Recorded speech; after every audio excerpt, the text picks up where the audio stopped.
बिस्मिल्लाहिर्रहमानिर्रहीम। अल्लाहुम्मा सल्लि अला मुहम्मदिन व अला आलि मुहम्मद। अस्सलाम वालेकुम नाज़रीन, मैं हूँ आपका मेज़बान खालिद जमील और आप देख रहे हैं मेरा यूट्यूब चैनल।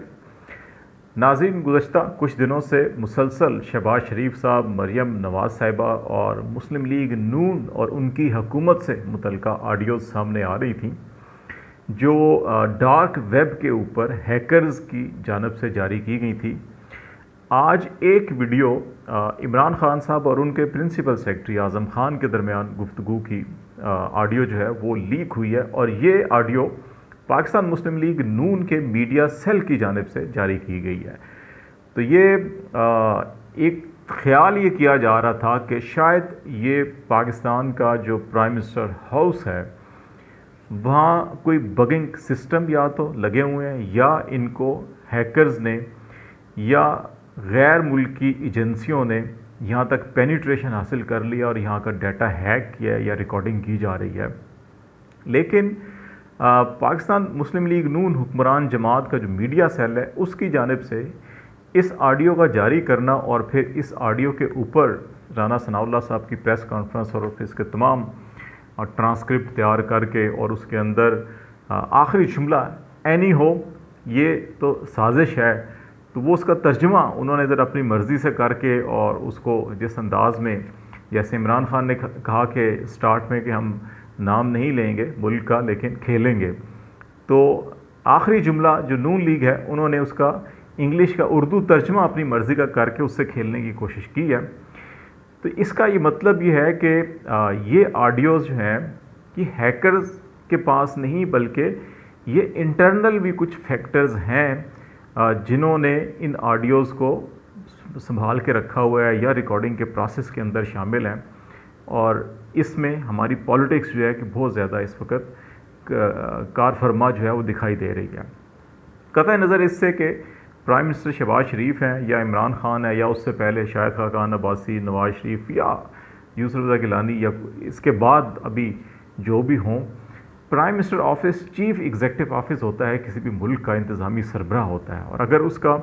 दफ्तर, उसका घर और ये मनसब इतना गैर महफूज है और सिर्फ ये गैर महफूज है बल्कि इस इशू के ऊपर नेशनल सिक्योरिटी कमेटी का इजलास होता है जिसको प्राइम मिनिस्टर चेयर करते हैं, तमाम अहम तरीन वफाकी वज़रा, सेक्रेटरी उनके जो हैं वो और तीनों सर्विसेज के सरबराह, इंटेलिजेंस इदारों के सरबराह और chairman joint chief of staff committee इस इजलास में शरीक होते हैं और फ़ैसला सिर्फ ये होता है कि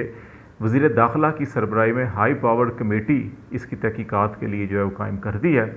और वो तहकीकात करेगी कि इसकी ज़िम्मेदारी क्या है, क्यों हुआ, कैसे हुआ और इसको मुस्तक़बिल में महफूज बनाने के लिए प्राइम मिनिस्टर हाउस को और जितनी अहम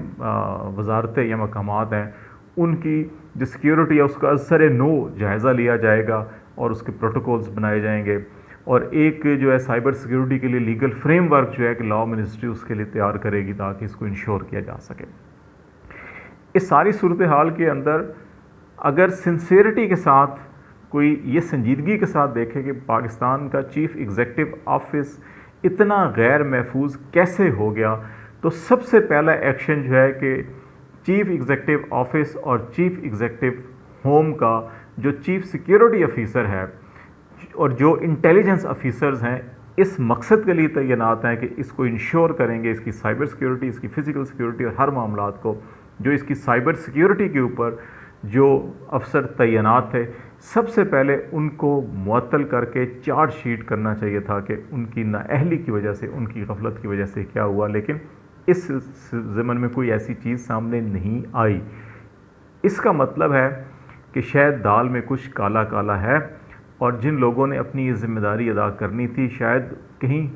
वो अपनी ज़िम्मेदारी से हटकर कुछ और काम भी करने में मसरूफ़ हैं। यही वजह है कि उन लोगों के ऊपर हाथ नहीं डाला जा रहा, नंबर 1। नंबर 2, इस वक्त 2-3 चीज़ें बड़ी ज़बान ज़द आम हैं। रावलपिंडी, इस्लामाबाद, लाहौर के अंदर जो इस सारे साइबर सिक्योरिटी के इनसाइडर हैं उनका ये कहना है कि कुछ अर्सा पहले भी आपको याद होगा कि एक इसी तरह साइबर सिक्योरिटी का स्कैंडल लीक्स का सामने आया था और उसमें कहा जा रहा था कि इंडियन गवर्नमेंट ने इसराइल से एक साइबर जो सॉफ्टवेयर होता है जो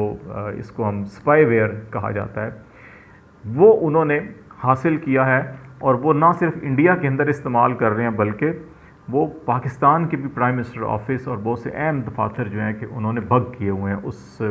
स्पाईवेयर जो सॉफ्टवेयर है उसकी मदद से, जिसका नाम पिगासस बताया जा रहा था।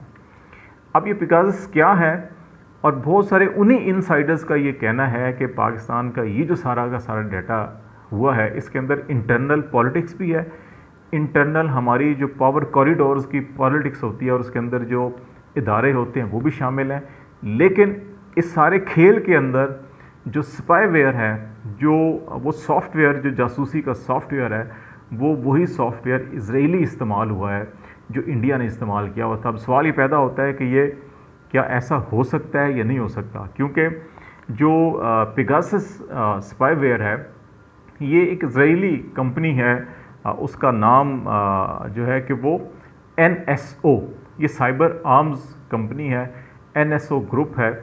जो 2016 में इसने ये अपना स्पाईवेयर जो है कि लॉन्च किया था। और इनका जो कॉन्ट्रैक्ट होता है ये हुकूमतों के साथ कॉन्ट्रैक्ट करते हैं, ये किसी इंडिविजुअल्स के साथ या कंपनीज़ के साथ नहीं करते। और इस स्पाईवेयर की फरामी का जो मकसद होता है ये सर्वेलेंस के लिए होता है, और सर्वेलेंस की जाती है एंटी जो काउंटर टेररिज्म के लिए,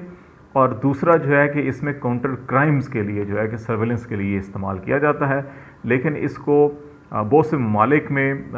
इंडिया ने जैसे इसको लिया इस्तेमाल किया तो एंटी रजीम एक्टिविटीज़ और मुख्तलिफ सहाफ़ियों को, पॉलिटिकल लीडर्स को जो है कि वो मॉनिटर किया गया, उनके ऊपर सर्वेलेंस की गई। और ये जो सॉफ्टवेयर है ये क्या कर सकता है, इसकी जो क्वालिटीज़ हैं, ये किसी भी मोबाइल फ़ोन को उसको उसकी सर्वेलेंस करता है। एक्चुअली उसके ज़रिए टेक्स्ट मैसेजेस, उसकी जो ट्रैकिंग कॉल्स हैं, उसका जो तमाम उसका पासवर्ड कलेक्ट करने की इसके अंदर सलाहियत होती है, लोकेशन, और फिर इसकी जो माइक्रोफोन और कैमरा जो है, जो रिकॉर्डिंग सिस्टम होता है कैमरे के अंदर, उस तक इसको एक्सेस होती है, जिसके से ये रिकॉर्डिंग करके और उसको हैक कर लेते हैं। और जितनी जो ऐप्स होती हैं मोबाइल फ़ोन के अंदर, एंड्रॉयड और जो ये आईफोन्स हैं उनका, उसको ये उनकी ऐप्स को भी इसको एक्सेस कर सकता है। तो ये अगर सिर्फ ये हुकूमतों को फराहम करते हैं तो पाकिस्तान का इसराइल के साथ कोई पॉलिटिकली, कोई डिफेंस, कोई डिप्लोमेटिक कोऑपरेशन या एग्रीमेंट नहीं है। वो जो इनसाइडर्स हैं उनका ये ख्याल है कि थर्ड पार्टी, पाकिस्तान ने किसी थर्ड पार्टी के ज़रिए से ये शायद पाकिस्तान के अंदर ही हासिल किया गया, और उनका क्लेम है कि ये उसी सॉफ्टवेयर को इस्तेमाल पाकिस्तान में भी किया जा रहा है जर्नलिस्टों, सियासतदानों और बड़े अहम तरीन शख्सियात के ख़िलाफ़। तो अगर तो ये इसमें कोई हकीकत या सदाकत है तो फिर नेशनल सिक्योरिटी कमेटी के इलामिया के अंदर और बहुत कुछ होना चाहिए था जो नहीं है, जिसकी वजह से बहुत से लोगों के अंदर ज़्यादा तशवीश है कि ये जितना अहम, जितना संगीन मामला है, इसके अंदर क्लेम ये किया जा रहा है कि ना सिर्फ प्राइम मिनिस्टर पाकिस्तान बल्कि ऑफिशियल्स, जुडिशरी और मिलिट्री के जो लीडरशिप है उसकी कॉल्स और कम्युनिकेशन जो है कि वो भी रिकॉर्ड की गई है और हासिल की गई है। और एक दो दिन से वो जो डार्क वेब थी उसके ऊपर जो साहब थे जिसको डिस्क्लोज़ कर रहे थे वो खामोश रहे, लेकिन अब उन्होंने एक और मैसेज दिया है कि वो उन्होंने कोड भी यूज़ किया है, नंबर भी एक यूज़ किया है कि वो तैयार रहें, उनके बारे में भी आ रही है। वो मैं नहीं बोलना चाहता, आएगी तो हम देख लेंगे कि क्या वाकई वो ठीक है नहीं है। लेकिन ये सारी सिचुएशन बड़ी तशवीशनाक है। इस सारी सिचुएशन के अंदर जब नेशनल सिक्योरिटी कमेटी का इजलास होना था शाम को, सुबह कोर कमांडर कॉन्फ्रेंस हुई आर्मी चीफ की ज़ेर सदारत, और उसमें बड़ी अहम डिस्कशन, इस तमाम तर सूरत हाल के तनाजुर में डिस्कशन की गई। और उसमें जो हमारी फोर्सेस हैं, जो हमारी मुसल्लह अफवाज हैं, उनकी क्या स्ट्रेटजी होनी चाहिए सारी सूरत हाल के अंदर, वो भी डिस्कस हुई। उनका प्रेस स्टेटमेंट जो है, अगरचे उसके अंदर सिर्फ एक जो जेनेरिक सा स्टेटमेंट होता है जी कि मुल्क की अंदरूनी बैरूनी सूरत हाल, बॉर्डर्स की सूरत हाल, सैलाब की सूरत हाल, इंस्ट्रक्शंस के सैलाब, अद्वियात और इमदादी अशिया जहाँ पहुँचाई जाएँ, और एक जुमला जो है वो दहशतगर्दी के हवाले से कि अभी दोबारा मर्ज हो रही है पाकिस्तान के कुछ इलाकों में दहशतगर्दी के वाक़यात दोबारा देखे जा रहे हैं, तो ये किसी तौर के ऊपर बर्दाश्त नहीं किए जाएंगे। और तमाम जो फॉर्मेशन हैं, मुतलका कोर और फॉर्मेशन हैं, उनको ये कहा गया है जी कि अपने अपने रीजन के अंदर जो कानून नाफिज करने वाले इदारे हैं उनके साथ मिलकर दहशतगर्दी का जड़ से उखाड़ने के लिए जो अब इकदाम किए जाएँ। इस सिलसिले में एक तवक्को की जा रही है कि अगले आने वाले चंद दिनों के अंदर स्वात ट्राइबल एरिया के अंदर या बलूचिस्तान में जहाँ पे दहशतगर्दी के वाक़यात रूनुमा हो रहे हैं, वहाँ पे दोबारा से बड़ी इन दहशतगर्दों के ख़िलाफ़ एक बड़ी एग्रेसिव कंपेन या कार्रवाई जो है वो की जा सकती है इस फैसले की रोशनी में। लेकिन इसके अलावा जो सारी ये जो ऑडियो लीक्स हुई सारी सिचुएशन है, इसके ऊपर भी यकीनी तौर के ऊपर जो मिलिट्री लीडरशिप ने, जिनके अंदर कंसर्न पाया जाता है कि उन्होंने इसके ऊपर भी ज़रूर अपनी लीडरशिप को एडवाइस दी होगी। लेकिन उसके जो रिज़ल्ट्स हैं वो इस स्टेटमेंट के अंदर जो है कि शायद जो अवाम जिस सतह पे तवक्को कर रही थी कि कोई 2-4 बड़े सर जो हैं कि वो उनको शिकंजे में लिया जाना चाहिए था, कि जिन्होंने पाकिस्तान की, ये सिर्फ जो है कि प्राइम मिनिस्टर की ऑडियो लीक्स नहीं हो रही, ये पाकिस्तान की दुनिया भर के अंदर मजाक तमस्खुर उड़ाया जा रहा है, पाकिस्तान को मजाक बना के रख दिया गया है कि पाकिस्तान के साथ जो कुछ हुआ कि उनका जो चीफ़ एग्जीक्यूटिव ऑफिस जो है कोई महफूज नहीं है। तो इस सूरत हाल में देखना ही होगा कि क्या ये कमेटी कोई अमली इक़दाम उठाती है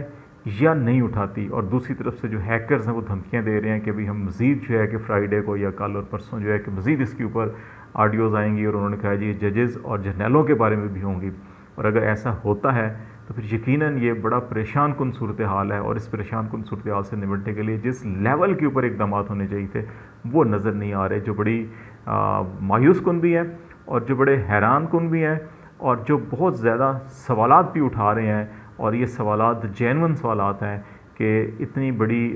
इंसिडेंट के ऊपर, इतने बड़े सानिया के ऊपर जो रिएक्शन, जो प्रैक्टिकली अमली रिएक्शन आना चाहिए था वो शायद नहीं हुआ। तो देखते हैं कि अगले आने वाले दिनों में क्या होता है। फ़िलहाल इतना ही। खालिद जमील को इजाज़त दीजिए। अल्लाह हाफ़िज़।